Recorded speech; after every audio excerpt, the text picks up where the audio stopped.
你問我知唔知我自己喺度做乜？我淨係知道如果我想做就做得。今時今日仲有邊個講道德？就算第一次唔成功 ，so what？ 為什麼自卑？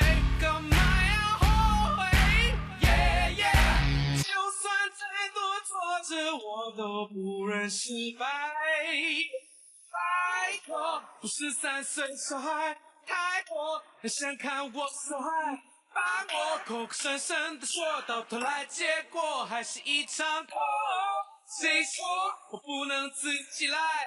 成功用雙手牽起來，掌握好的機會不多，這是我的秀，又幹嘛不做？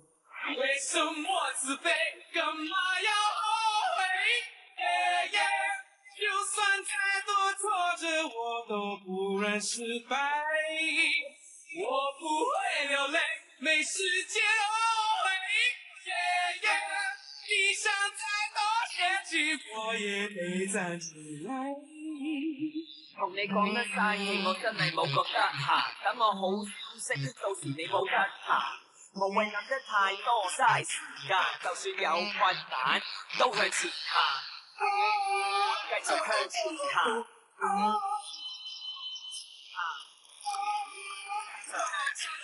就算有困難，都向前行。Chính tai tôi nghe thấy cái thằng bất hiếu nó nói muốn đuổi tao hả, không dễ đâu, tao lấy dao chém chết mày. Bà ở trong phòng sao thấy tôi lấy dao được chứ? Mày là cái đồ bất hiếu, hết thuốc chữa rồi. Bổn tòa nghe qua lời khai của nhân chứng hai bên khống biện và lời kết án của luật sư hai bên. Người được gọi là bị hại trong vụ kiện này, hắn vốn là không cống hiến gì cho xã hội và gia đình. Trở lại lời khai ban đầu của nhân chứng cùng với nhân cách của bị cáo, bổn tòa tuyên án bị cáo Đề Ngũ Đình tội danh gây thương tích không thành lập.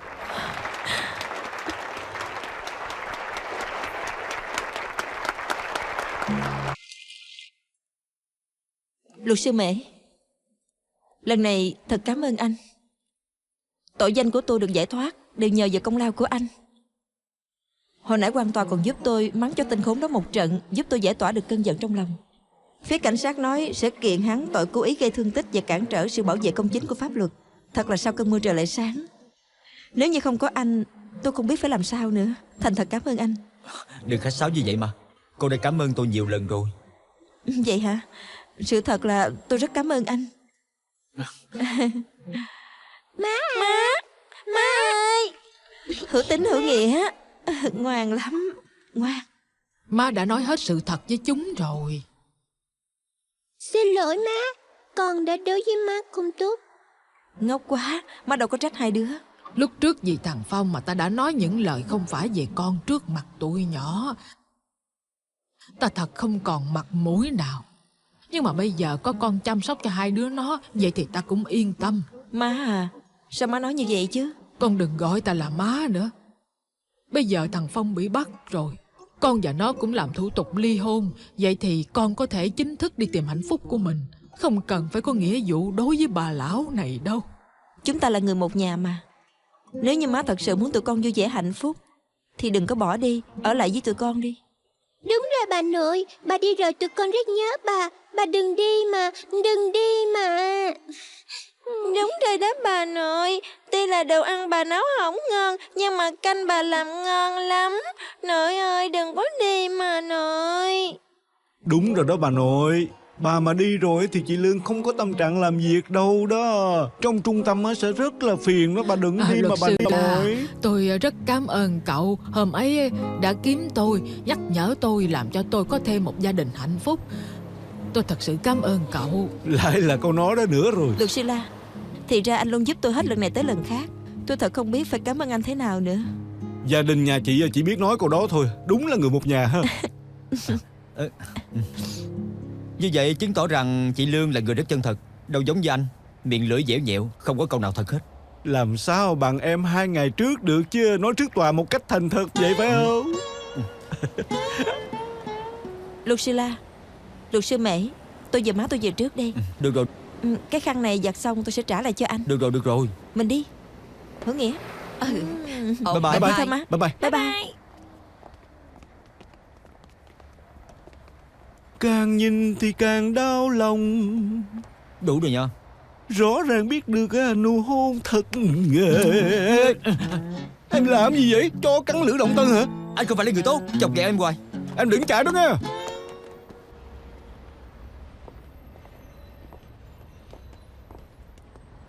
Tôi nhớ ra rồi. Bên kia đi gần hơn đó. Ê, sếp Tất, anh chạy đâu mà gấp gáp vậy? Ê, nói không chừng sếp Tất đang muốn đi kiếm anh đó, muốn trả tiền cho anh á. Có phải không sếp Tất?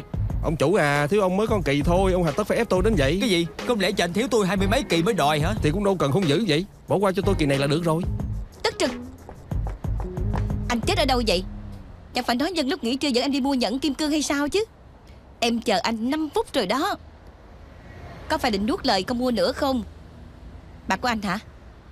Nhìn bộ dạng của họ thì biết đến mượn tiền của anh rồi. Anh không phải đem tiền cho họ mượn, không còn tiền mua nhẫn kim cương cho em chứ. Không phải anh cho họ mượn tiền đâu, là họ cho chúng ta mượn tiền để mua nhà đó. Họ là giang hồ được phái đến để đòi nợ. Sếp Tất à, bạn gái anh hả? Người đẹp nha. Tôi thấy bông tay của cô, túi xách và cả đồng hồ nữa. Đem ra tiệm cầm đồ để giúp bạn trai cô trả món nợ này đi. Không thôi lần sau sẽ kiện đến sở cảnh sát luôn đó. Đến lúc đó các sở cảnh sát đều biết rằng bạn trai cô thiếu nợ bên ngoài. Cô đâu có muốn chồng tương lai của mình bị cấp trên thẩm vấn chứ. Tôi nghĩ là hai anh có sự nhầm lẫn gì rồi. Sự thật thì tôi và sếp Tất đây cũng không thân lắm. Tất cả đồ dùng trên người đều là của riêng tôi thôi. Các anh không được tự ý lấy đồ của người khác đó. Sếp Tất à, anh quen với lời phụ nữ này hả? Chẳng trách gì số anh xui vậy. Nè, ra lăn lộn chỉ mong được tiền tài suôn sẻ thôi mà. Có cần dồn tới đường cùng như vậy không? Món nợ của sếp Tất tôi sẽ trả. Lát nữa tôi đưa tiền cho các anh. Chút xíu nữa dựa vào cô hả? Ê, thiên hậu chân dài này có nghĩa khí như vậy đó anh biết không? Cổ vì đồng tiền xương máu của chị em mà dám lõa thể chạy đi bắt kẻ gian đó. Có nghĩa khí như vậy tôi tin cô. Nè, nhớ là phải trả tiền chúng tôi đó. Mình đi. Lần này thiệt cảm ơn cô. Nhưng mà khoản tiền Đừng này... nói như vậy nữa. Tôi nói được là làm được. Nè, hai người làm gì không có mặt tôi ở đây vậy?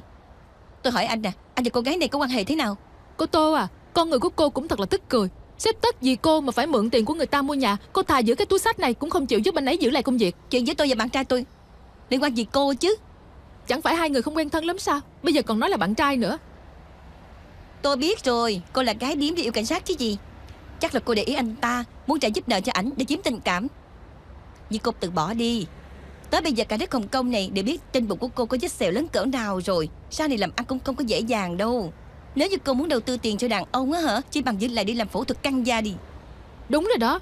Không chỉ có gái điếm biết yêu cảnh sát đâu, đồ hiệu cũng biết yêu cảnh sát vậy.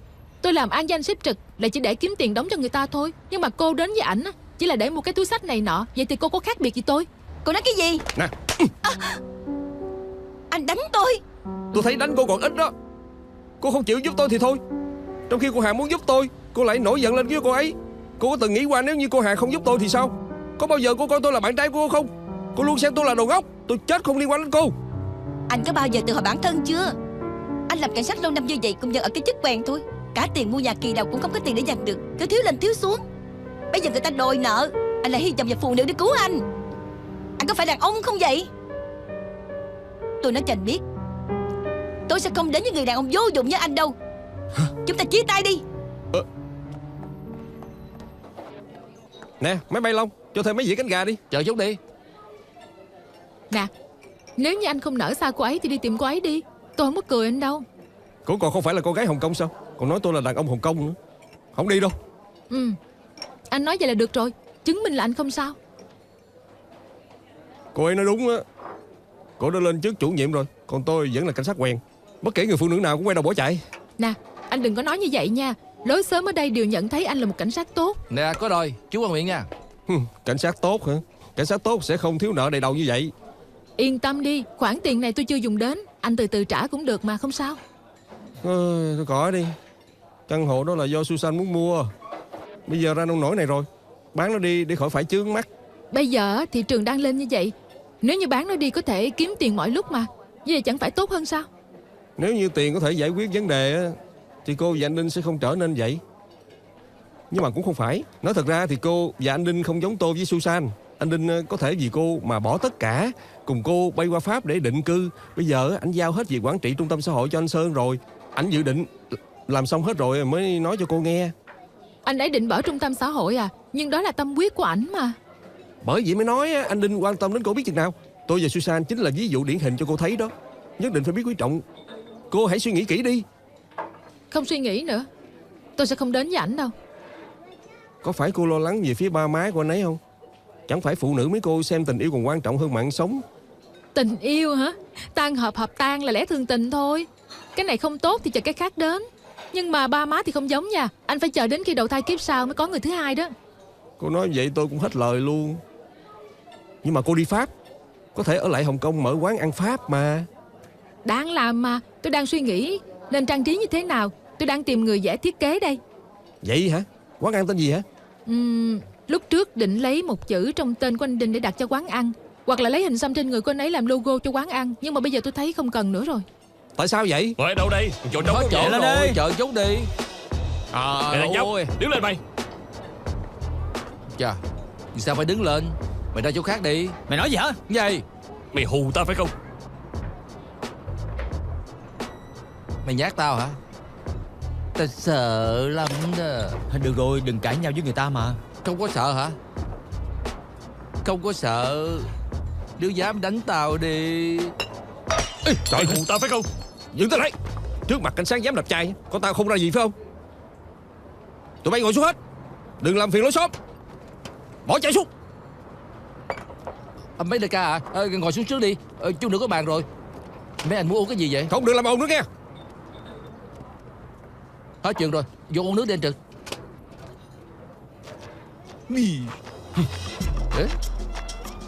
Nè chúng ta uống bia tiếp thôi. Uống cái gì nữa? Chẳng có tâm trạng để uống. Hồi nãy nó kêu đi qua Lan Huyết Phường rồi, sao lại tới Tâm Thủy Bộ để làm gì? Để gặp phải hai người đó. Mọi người nơi khác tới, đương nhiên không gặp cảnh như vậy rồi. Có tao ở đây, không có sợ gì hết á. Nếu như để ba tôi biết tôi đang gây lộn với người ta, nhất định ba tôi sẽ mắng tôi chết. Ê, hay là đến quán bar của bạn tao uống rượu đi. Nghe nói đó rất nhiều người đẹp, toàn là dân đi làm thôi đó. Sao chịu nói sớm? Được rồi, tính tiền, lấy xe. Đi thôi. Đi. Đã, tính tiền giùm. Tính tiền.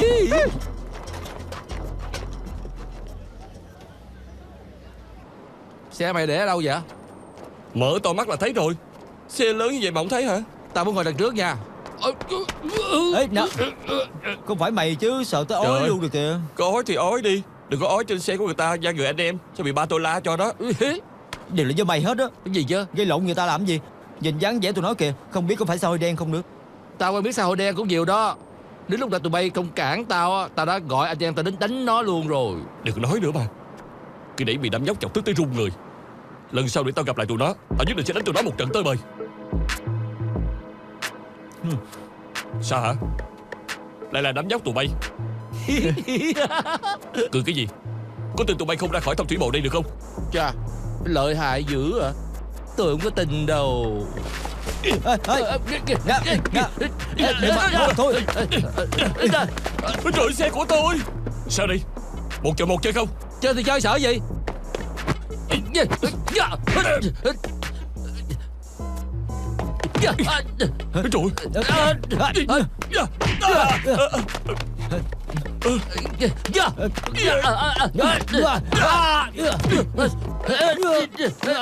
cái gì chứ, qua phụ đi. Nè, qua phụ đi nhanh lên. Đánh đi.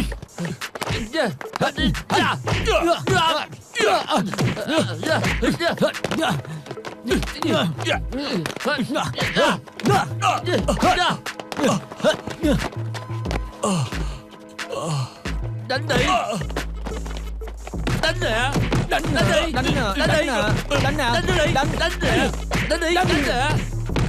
Đánh đi. Ê, dừng lại. Hắn xỉu rồi kìa. Đánh nữa đi. Đánh nữa. Sếp à, bên kia kìa. Bên kia kìa. Cảnh sát đây. Đừng động đậy. Giơ hai tay lên. Giơ hai tay lên.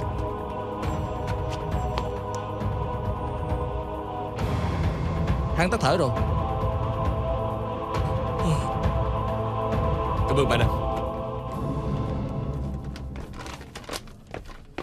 Nè, sao rồi? Tình hình thế nào rồi?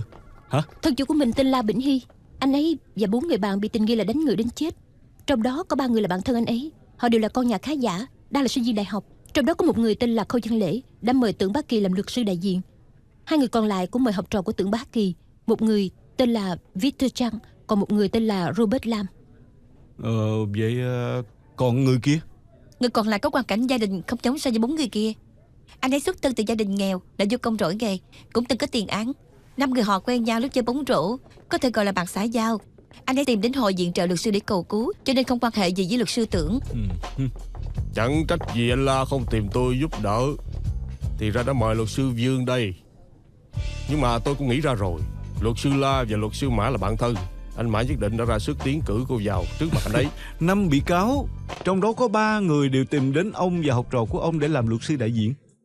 Ông tưởng rằng giới luật sư chỉ có mình ông hay sao vậy? ấy à. Thì ra là vậy. Thì đúng rồi. Xem chút nữa không nhận ra anh. Hôm nay sao không rách rưới vậy? Đúng rồi. Nghe nói 2 người đang yêu nhau à?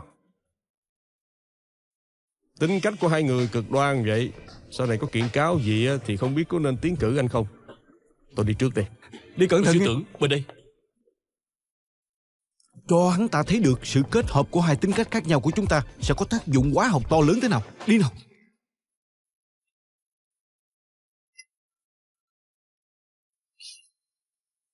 Anh ấy Cường, hãy khai hết từ đầu đến cuối đi. Cái này là sao?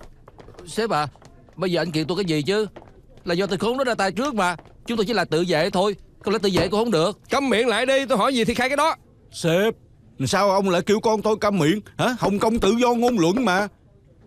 Cái thằng khốn chỉ biết hại người khác thôi à. Có thời gian phụ ba mày kiếm tiền đi. Bây giờ gây lớn chuyện rồi đó, làm sao giải quyết đây? Cái gì chứ? Hắn hù vợ con, cũng mới hù lại thôi. Hù người ta cũng phải xem tình hình sao chứ. Ba mày cũng thường bắt nạt người khác mà sao không thấy tao xảy ra chuyện gì vậy? Thôi im lặng đi, tiếp theo sao? Tiếp theo thì chúng ta phải dùng chung một phương án. Bắt đầu từ giai đoạn đi. Đầu tiên phải kêu các thân chủ không được nói gì hết.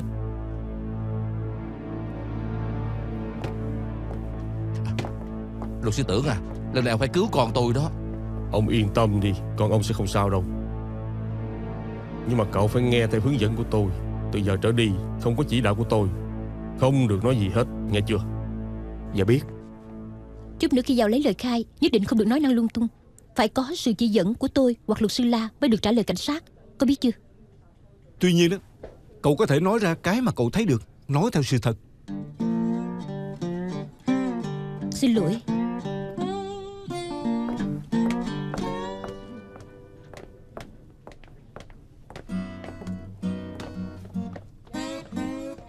Em muốn là chúng ta phải thương lượng rõ ràng. Em không muốn rằng ở trước mặt thân chủ ý kiến của 2 đứa không đồng nhất. Như vậy khiến cho cậu ấy không tin tưởng vào chúng ta. Em thấy rằng lúc nãy anh nói vậy với thân chủ là có vấn đề à? Bình thường thì có thể là không có, nhưng mà đây là vụ án mưu sát tập thể, trong đó có liên quan đến 5 người thanh niên. Xem ra thì 5 người họ sẽ bị khởi tố vào vụ án. Vụ án như vậy anh cũng từng tham gia. Tiếp theo sẽ xảy ra chuyện gì đây? Đùn đẩy trách nhiệm cho nhau. Hoàn toàn chính xác. Tưởng Bá Kỳ là người trời Phật cũng không kính nể. Em nghĩ khi chưa biết hắn sẽ sử dụng phương thức nào thì nhất định không được để cho hắn thấy được con bài cuối cùng của anh. Như vậy rất bất lợi cho chúng ta. Cho nên ở thời điểm này em cảm thấy thân chủ chúng ta nên giữ im lặng. Làm như vậy sẽ có lợi cho cậu ấy. Đúng chứ. Cẩn thận một chút cũng không phải là không tốt. Anh nhất định không phản đối cách giải quyết của em. Giỏi.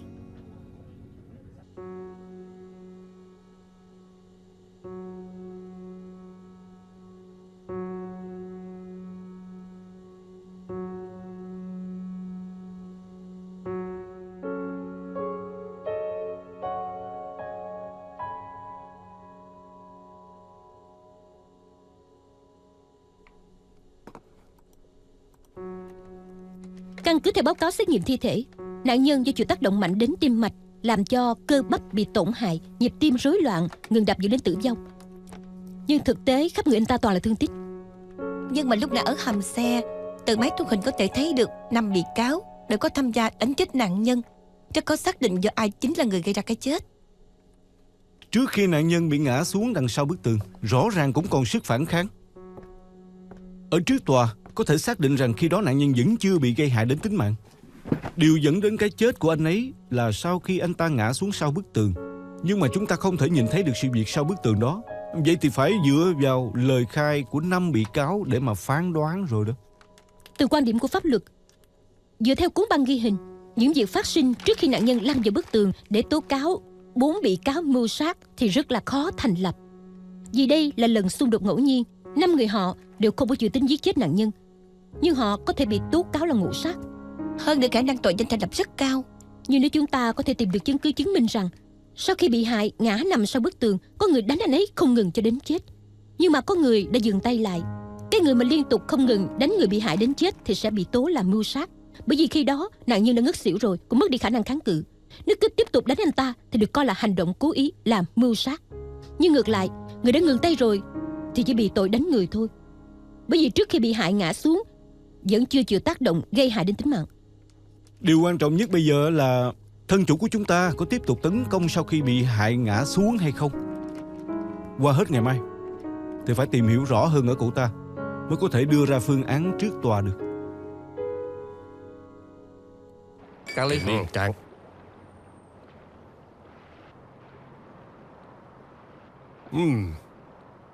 Rượu đỏ thì thơm thiệt, nhưng không đủ mạnh. Nếu như mạnh hơn một chút thì tuyệt rồi.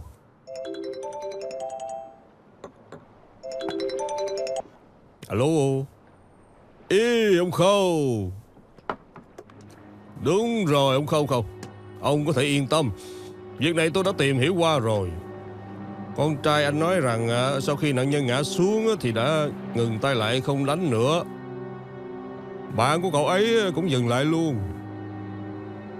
Chỉ có một mình bị cáo Hà Đại Cường vẫn tiếp tục đánh nạn nhân đến khi không còn phản ứng gì nữa rồi.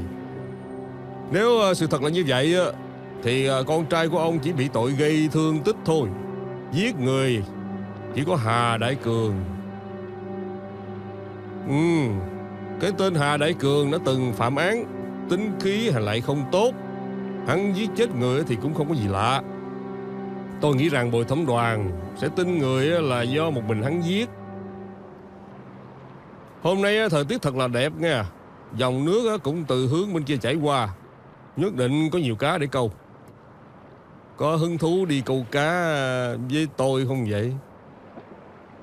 Con theo thầy đã lâu. Trước giờ luôn rất hợp ý trong công việc.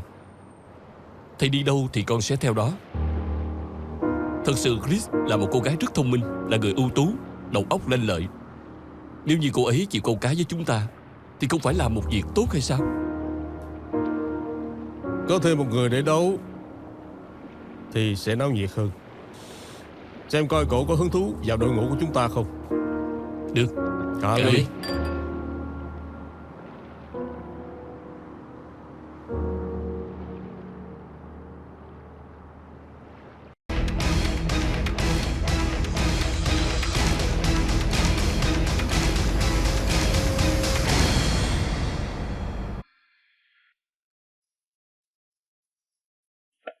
Luật sư Tưởng.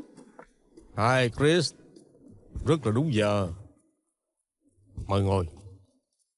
Luật sư Tưởng, ông là người rất bận rộn. Sao tôi có thể lãng phí thời gian của ông? Tôi tưởng cô đang lo tài liệu cho vụ án này, sợ cô quên mất thời gian. Thật ra cô vào nghề cũng lâu năm rồi, thua nhiều thắng thì ít. Cô muốn rằng lần này có thể thắng một cách huy hoàng, cho nên đã chuẩn bị rất chu đáo. Đối với những mấu chốt ở trong tài liệu liên quan đến vụ án này thì chắc là rất rõ ràng, có phải vậy không? Có phải ông muốn nói về sự việc xảy ra sau khi nạn nhân bị ngã xuống đất? Cô đúng là thông minh. Suy nghĩ và hướng đi của cô rất là giống với tôi. Tôi tin là cô biết cách chơi cờ. Chọn một màu đi.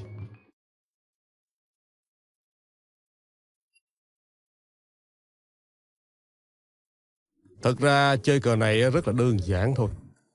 Nhưng trong đó có rất nhiều biến hóa và đạo lý rất là khác nhau. Mỗi người tham gia trò chơi đều có một khu vực riêng. Mấu chốt của việc thắng thua là ở chỗ xem ai có thể công kích vào khu vực của đối phương nhanh nhất. Những bạn nhỏ chơi cờ này vì muốn thắng nên đã hợp tác với nhau. Tôi giúp anh giúp tôi. Rất nhanh sẽ tiến vào khu vực trung tâm của đối phương.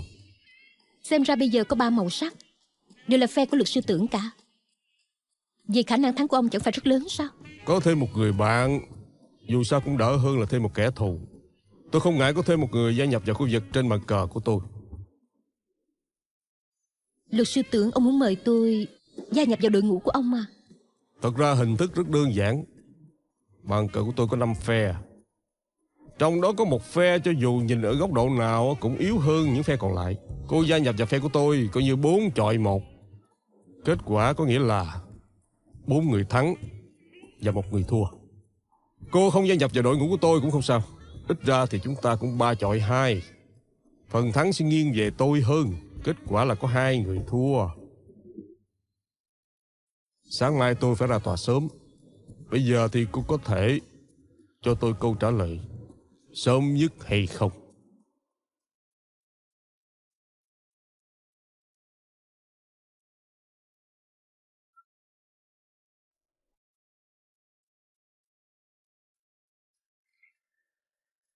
Tốt lắm.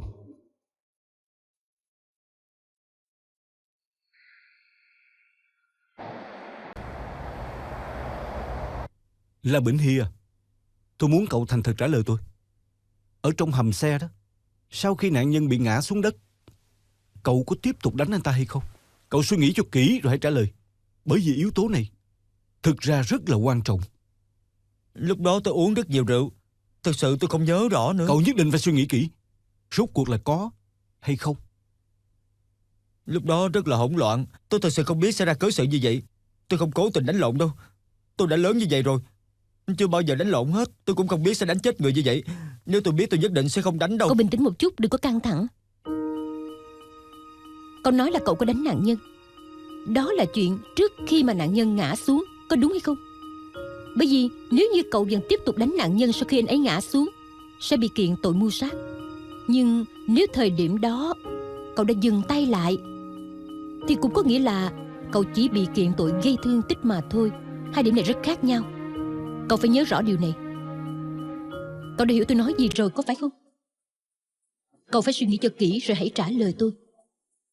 Rốt cuộc thì cậu mưu sát hay là gây thương tích? Lúc đầu thì tôi có đánh anh ta. Nhưng mà sau khi anh ta ngã xuống dưới đất thì tôi đã dừng lại, không còn đánh nữa.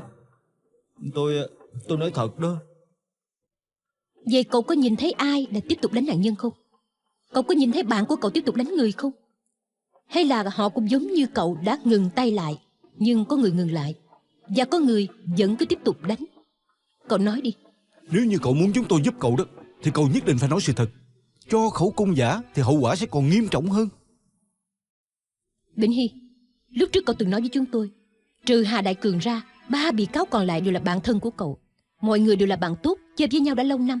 Còn về Hà Đại Cường, chỉ quen biết nhau khi mấy cậu đi đánh banh ở bên đường thôi. Cậu với cậu ấy không thân với nhau. Các cậu từ trước đến giờ chưa từng nghĩ đến việc gây sự đánh người. Chỉ có một mình Hà Đại Cường là lần lượt kiếm chuyện với nạn nhân thôi. Nếu như không có Hà Đại Cường thì các cậu sẽ không bao giờ gây ra chuyện như ngày hôm nay. Cho nên đến cuối cùng thì vẫn là Hà Đại Cường giết chết nạn nhân. Có phải là lúc 4 người đã dừng tay lại thì Hà Đại Cường vẫn cứ cố tình tiếp tục đánh nạn nhân cho đến khi nạn nhân ngất xỉu thì mới thôi? Đúng vậy. Tôi lúc đó nhìn thấy Hà Đại Cường vẫn một mình đánh nạn nhân cho đến khi nạn nhân bất tỉnh. Anh có chuyện muốn nói với em. Cảm ơn sếp.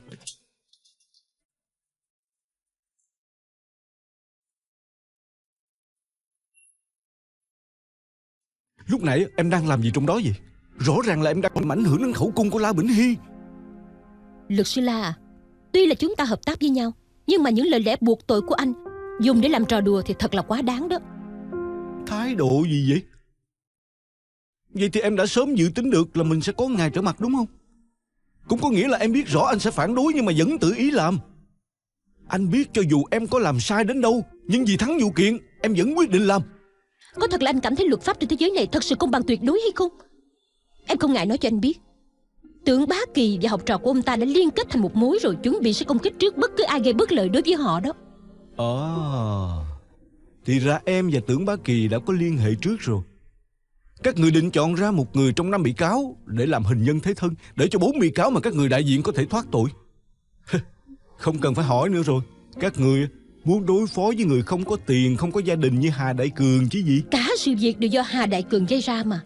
Bi kịch của ngày hôm nay cậu ấy phải chịu trách nhiệm chứ. Nếu như 5 người đều có phần đánh chết nạn nhân, Hà Đại Cường phải gánh hết tội mưu sát, đó là điều đương nhiên. Nhưng mà nếu như chúng ta muốn cậu ấy phải chịu hết toàn bộ tội lỗi, thì tội của cậu ấy sẽ là mưu sát đó. Hai chuyện này nó khác nhau xa lắm. Không cần tôi dạy cô chứ luật sư Dương. Hà Đại Cường xuất thân lưu manh, lại có tiền án. Ở trong sở cảnh sát anh cũng đã tận mắt nhìn thấy hắn giết người xong cũng không có ý hối cải. Loại người này phải ngồi tù thì xã hội mới thanh bình được. Nhưng mà Bỉnh Hy thì không phải vậy. Cậu ấy là một nghiên cứu sinh, cậu ấy học hành siêng năng, lại hiếu thảo với cha mẹ, là một thanh niên có tương lai tốt. Lần này chỉ là do cậu ấy kết nhầm bạn xấu mới ra nông nổi này thôi. Mấy người bạn của cậu ấy cũng như vậy, đều là vị thành niên cả. Em tin rằng họ thông qua lần giáo huấn này sẽ biết trân trọng tương lai của chính mình, không để bản thân mắc phải sai lầm nữa. Nói không chừng trong tương lai sẽ cố gắng làm việc có ích cho xã hội. Tại sao anh không chịu cho họ một cơ hội chứ? Tại sao anh cứ muốn họ phải chết chung với Hà Đại Cường vậy? Cái gì gọi là chết chung? Em không phải là quan tòa, cũng không phải là thượng đế. Ai đáng được cứu, ai không đáng được cứu, không đến lượt em quyết định. Nếu như La Bỉnh Hy có phần tham gia giết người, thì cậu ấy phải chịu phần trách nhiệm. Chỉ đơn giản vậy thôi. Bây giờ có nói gì cũng dư thừa. Bây giờ La Bỉnh Hy mới là thân chủ của chúng ta đó, không phải là Hà Đại Cường. Nếu như chúng ta nhất định phải đối đầu với Tưởng Bá Kỳ, thì 3 thầy trò của Tưởng Bá Kỳ sẽ quay lại công kích Bỉnh Hy và Hà Đại Cường. Lúc đó Bỉnh Hy sẽ trở thành vật thế thân, như vậy sẽ công bằng với cậu ấy hay sao? Phải bảo vệ cho Bỉnh Hy trong vụ kiện này một cách công bằng. Đó chính là trách nhiệm của chúng ta. Chúng ta tuyệt đối không thể cho bản thân cái cớ để cúi đầu trước thế lực xấu xa khác. Luật sư Tưởng hắn không theo chính nghĩa, vậy em cũng theo hắn à? Vậy em còn là đại luật sư gì nữa? Cứ tranh luận như vậy cũng không phải là cách đâu. Thân chủ hiện giờ đang chờ chúng ta ở bên trong. Chúng ta thương lượng với cậu ấy xong rồi hẳn nói. Không nói ra lẽ, anh sẽ không để em vào đó làm sai tiếp đâu. Anh quên rồi sao? Em là người phụ trách vụ kiện này, anh chỉ là người hỗ trợ cho em. Bây giờ em phải vào trong, anh không cần vào đâu.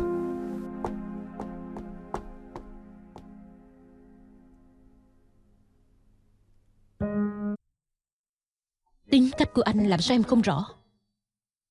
Em quyết định sẽ đi con đường này, cũng dự liệu trước anh sẽ trở mặt với em. Cho nên nếu anh quyết định ngày mai không ra tòa, thì em cũng hiểu rõ. Nhưng trên thực tế anh và em vẫn luôn hợp tác. Em rất tôn trọng ý kiến của anh, toàn dựa vào nó để thực hiện. Nhưng mà lần này anh có thể dựa vào tình cảm của hai ta tha thứ cho em. Em hy vọng rằng ngày mai có thể gặp anh ở tòa.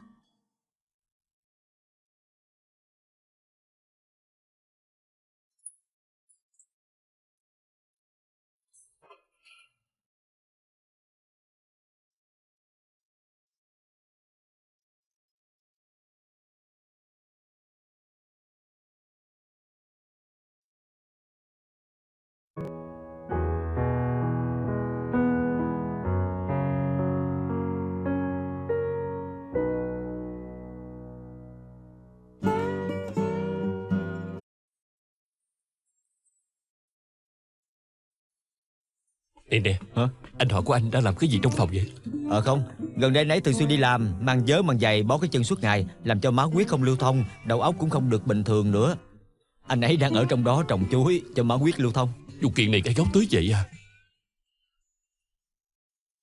Cũng là do phụ nữ mà ra thôi. Lại là phụ nữ. Hai người đang chơi trò giận hờn phải không? Có gì không đúng thì nói cho ra lẽ luôn đi.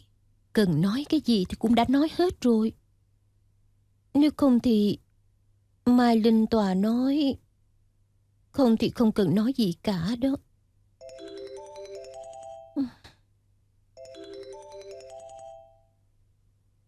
Ê, em coi ai điện thoại cho chị vậy?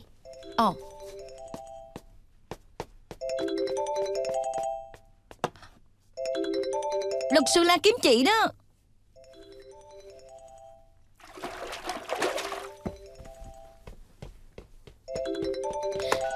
Alo. Anh nói gì vậy? Tắt mất tiêu. Nhanh như vậy cúp máy rồi. Anh không có thành ý gì hết. Đúng là đàn ông.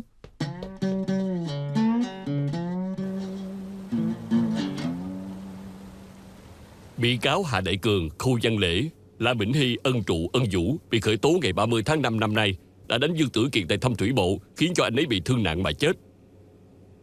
Bây giờ căn cứ theo pháp luật của đặc khu hành chính Hồng Kông, khởi tố 5 bị cáo tội mưu sát.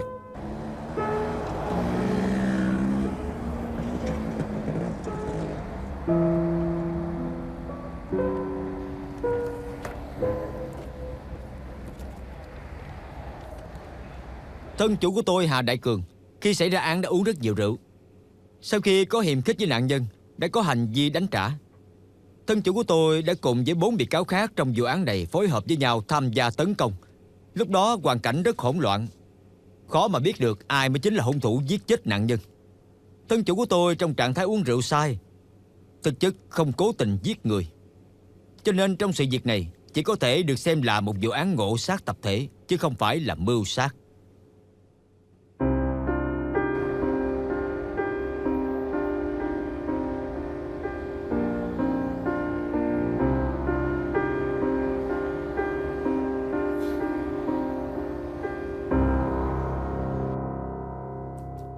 Kính thưa quan tòa, các vị bồi thẩm đoàn, khi nãy lời biện hộ của luật sư đại diện cho bị cáo thứ nhất so với sự thật thì không chính xác.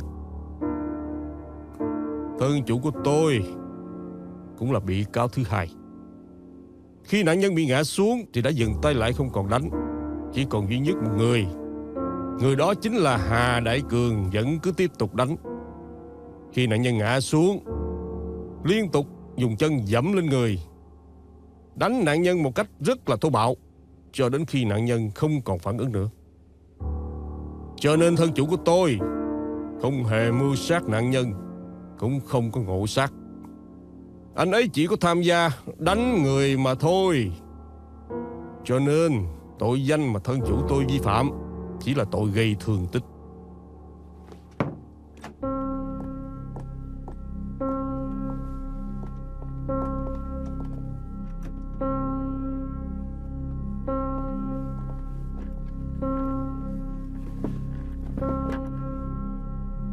Nhìn thấy anh, em cảm thấy rất vui. Nếu như bây giờ anh muốn em lui ra, đừng có ngồi chung xuồng với Tưởng Bá Kỳ nữa, em có đồng ý không? Luật sư biện hộ cho bị cáo thứ ba, tới lượt các vị rồi. Em đã hứa với ba má của Bỉnh Hy nhất định sẽ giúp cô ấy thắng vụ kiện này. Em nhất định không thay đổi đâu. Luật sư biện hộ của bị cáo thứ ba, tới lượt các vị rồi. Thưa quan tòa, tôi là luật sư biện hộ cho bị cáo thứ ba La Bỉnh Hy.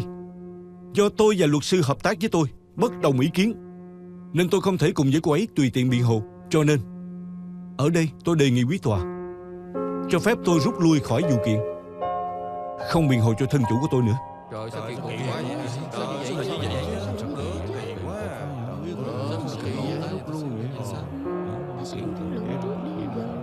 Do vụ kiện tạm thời phát sinh sự cố, bổn tòa tuyên bố tạm ngừng xét xử. Luật sư hai bên Khống và Biện xin mời ở lại.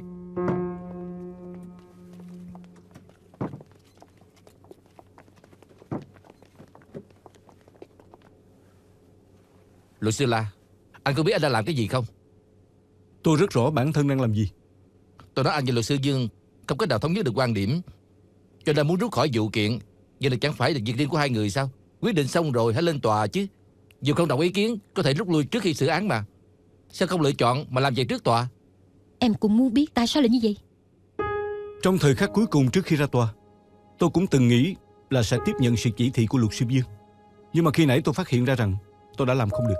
Anh là một luật sư, anh biết làm như vậy ảnh hưởng đến toàn bộ lưu trình của việc xét xử, có thể phải xử lại từ đầu, lãng phí thời gian của cả tòa, lãng phí tiền bạc của những người có liên quan. Nhưng quan trọng nhất là ảnh hưởng đến bản thân của anh nữa. Tôi biết là hôm nay tôi làm vậy, sau này sẽ không còn người đến tìm tôi để nhờ biện hộ. Nhưng mà ít ra thì tôi không hổ thẹn với lương tâm và quy tắc nghề nghiệp của mình. Tuy bổn tòa không đồng ý cách làm của anh, nhưng tôi tôn trọng quyết định của anh. Anh đã dùng tương lai của mình đánh đổi lấy quy tắc của bản thân. Bổn tòa đồng ý lời đề nghị của anh. Xin cảm ơn quý tòa.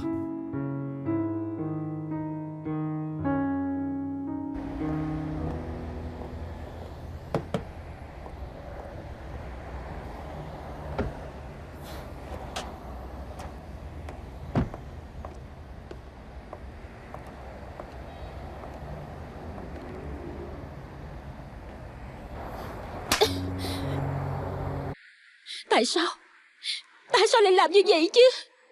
Anh không đồng ý với cách làm của tôi thì anh không cần phải xuất hiện. Anh cũng đừng đến làm gì. Tại sao anh làm tổn thương tôi như vậy? Anh rõ biết rằng sự nghiệp rất quan trọng đối với tôi. Anh đã tự quy bản thân mình trước quan tòa thì thôi, còn nói là chỉ thị của tôi làm hổ thẹn với lương tâm và quy tắc của anh. Nhưng người bên ngoài sẽ nhìn tôi như thế nào? Quan tòa sẽ nghĩ gì về tôi? Nhất định sẽ nghĩ là tôi đang làm chuyện sai với đạo lý. Em đã từng nói, sở dĩ em muốn làm luật sư là vì lúc nhỏ đó có người khinh thường pháp luật ăn hiếp mẹ con em, lợi dụng pháp luật để chiếm luôn cửa tiệm của Thiếm Quỳnh. Em muốn dùng pháp luật để cho kẻ phạm tội phải lộ diện, và còn giúp cho những người gặp phải hoàn cảnh giống như em vậy. Em nói em sẽ đứng vững trước sự công minh và lợi ích của bản thân. Nhưng mà hôm nay thì em đã đi ngược lại. Hôm nay em đã nghiêng về một hướng, ngày mai sẽ còn hơn thế nữa. Vô tình em sẽ trở thành người mà em căm ghét nhất của 10 năm trước. Không có. Em sẽ có. Bởi vì em sẽ giống anh lúc trước. Nếu như hôm nay anh không ngăn cản em làm sai thì trong tương lai em sẽ giống như anh của 7 năm về trước. Anh mới xem lại những tấm hình lúc trước. Anh đã hoàn toàn khác xa anh của 7 năm về trước. Anh biết rằng chỉ cần đi sai một bước, cái giá phải trả rất là đắt. Cần nhiều thời gian và đau khổ mới có thể phục hồi được. Anh không muốn em dẫm lên vết xe đổ đó. Anh không muốn em phải chịu nỗi khổ giống như anh. Anh không muốn em hối hận. Đến giờ phút này anh vẫn cho là bản thân làm đúng sao? Anh rất là vĩ đại. Anh của 7 năm về trước đã phạm sai làm anh hối hận, đâu có liên quan gì đến tôi chứ. Hôm nay anh làm như vậy là vì tốt cho tôi hay sao vậy? Anh chỉ muốn thỏa mãn bản thân, muốn chuộc lỗi thôi. Em nghĩ anh vậy sao? Cũng cùng một con đường, anh đi sẽ bị vấp ngã, nhưng không có nghĩa là tôi cũng sẽ giống như anh. Anh đã coi thường tôi, làm gì trong mắt anh luôn coi tôi không là gì cả. Anh nghĩ rằng tôi không có khả năng để vượt qua anh. Tôi sẽ chứng minh cho anh thấy rằng quyết định ngày hôm nay của anh là sai.